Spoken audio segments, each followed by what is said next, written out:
एक बार की बात है। गर्मी का मौसम था और टूनी चिड़िया के आंगन में एक बहुत ही बड़ा आम का पेड़ था। जब भी उस पेड़ पर आम उगते तो टूनी चिड़िया सबको आम बांटकर खाती थी। जंगल के सभी पक्षियों को उस पेड़ के आम बहुत ही अच्छे लगते थे। अरे भोली बहन, ये लो। मेरे आम के पेड़ पर बहुत सारे आम उगे हैं, तो मैंने सोचा कि क्यों ना मैं सब में बांट दूं। अच्छा हुआ टूनी कि तुमने आम ला दिया। मेरा बेटा तो कल से मुझे आम खरीदने की जिद कर रहा था। बेटा मनोज, मनोज सुनो। क्या हुआ माँ? ये लो, देखो टूनी आंटी ने हमारे लिए बहुत सारे आम लाई हैं। वाह आम! टूनी आंटी, आप तो बहुत अच्छी हो। देखा टूनी, आम देखकर कितना खुश हो गया। बच्चों की जिंदगी ही कुछ और होती है। अब टूनी चिड़िया काले कौवे के घर आती है आम देने के लिए। कौवे भाई, दरवाजा खोलो, ये मैं हूँ। कौन है? कौन इस वक्त परेशान कर रहा है? काला कौवा बाहर आता है। अरे टोनी, तुम इस वक्त यहाँ पर क्या कर रही हो? दरअसल कौवे भाई, इस साल आम बहुत सारे उगे हैं, तो मैं सबको आम बांट रही हूँ। ओह अच्छा, वरना मैं तो सोच रहा था कि टूनी अकेले अकेले ये सारा आम खाएगी। नहीं, ऐसा नहीं है। इस आम की खुशबू तो बहुत ही अच्छी है। अच्छा, मैं चलती हूँ, मुझे बाकियों को भी आम देना है। अच्छा ठीक है, जाओ। टूनी चिड़िया वहां से चली जाती है। ये आम तो बहुत ही मीठे हैं।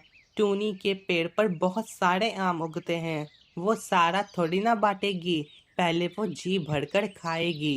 काला कौवा सोचने लगता है, इतने से आम में तो मेरा पेट नहीं भरेगा। मुझे और आम चाहिए। मुझे कुछ करके टूनी से आधा पेड़ लेना होगा।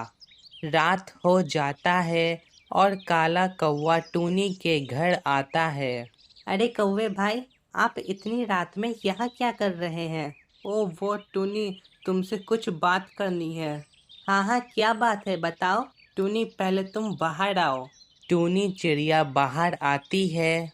हाँ, अब बोलो क्या बात है जो तुमने मुझे बाहर बुलाया? टूनी उधर देखो, तुम्हारे आम के पेड़ मेरे घर के पेड़ से सट रहे हैं। हाँ तो कौवे भाई, क्या हुआ? टूनी, तुम अपना उतना पेड़ कटवा दो, वो हिस्सा मेरे पेड़ से सट रहा है। लेकिन कौवे भाई, जंगल में तो सभी पेड़ एक दूसरे से सट कर ही बड़े होते हैं। टूनी ये सब मुझे नहीं पता, तुम बस उतना हिस्सा कटवा दो। मैं उधर का हिस्सा कैसे काटूं? वैसे तो पेड़ खराब हो जाएगा। अगर तुम उधर का हिस्सा कटवा नहीं सकती हो तो उधर का हिस्सा तुम मुझे दे दो। क्या? नहीं, ऐसा कैसे? देखो, मैं तुम्हें कल रात तक का वक्त देता हूँ।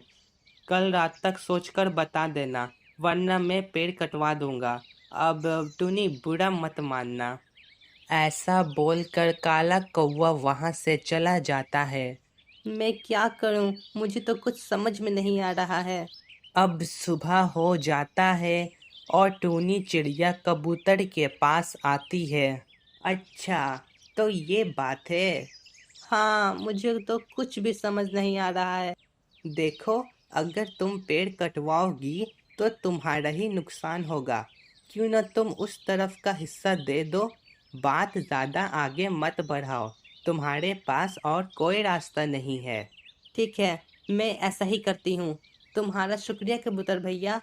अब रात हो जाता है और काला कौवा टूनी के घर आता है। तो टूनी, तुमने क्या सोचा है? क्या मैं पेड़ कटवा दूं या तुम उधर का हिस्सा मुझे दे रही हो? देखो, मैंने सोचा है कि उधर का हिस्सा मैं तुम्हें दे दूंगी, मगर मेरी एक शर्त है।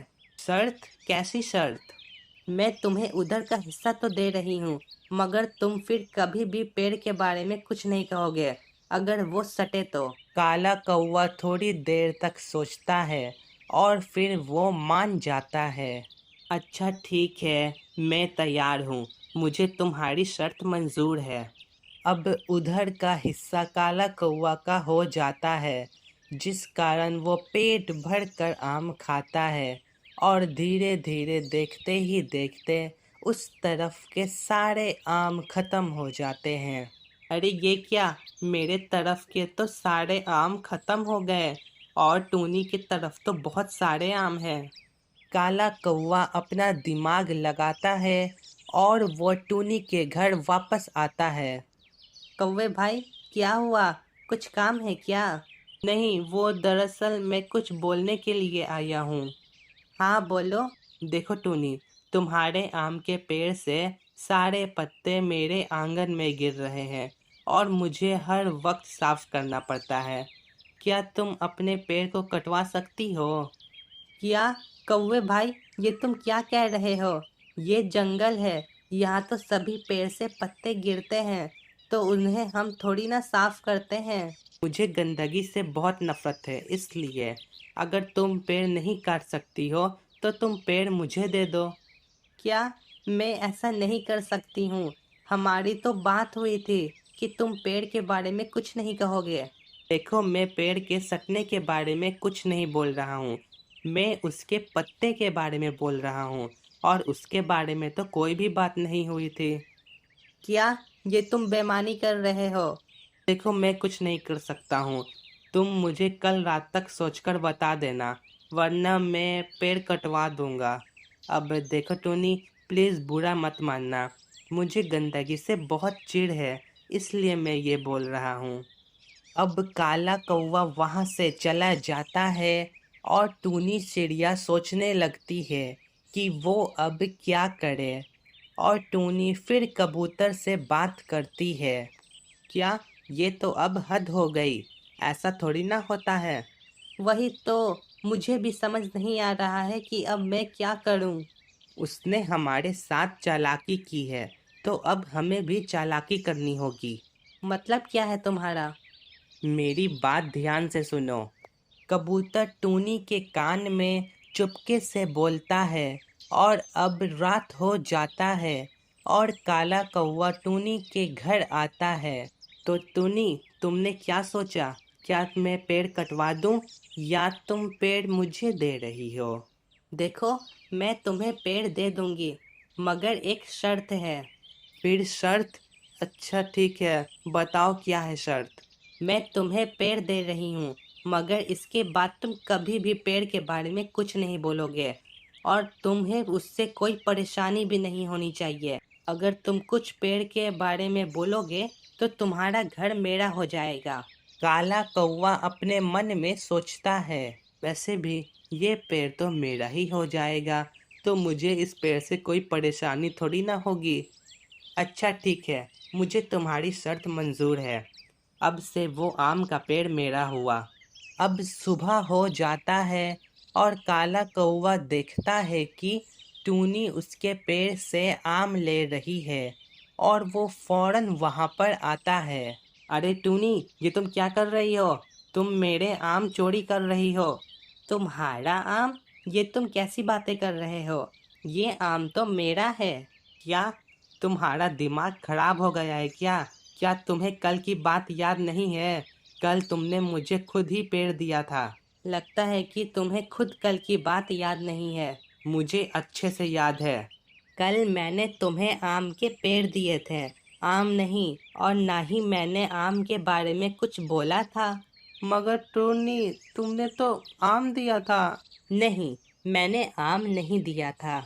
अब टूनी आम उसके सामने खाती है और काले कौवे को अपनी गलती का एहसास हो जाता है और यहाँ पर हमारी ये कहानी ख़त्म होती है।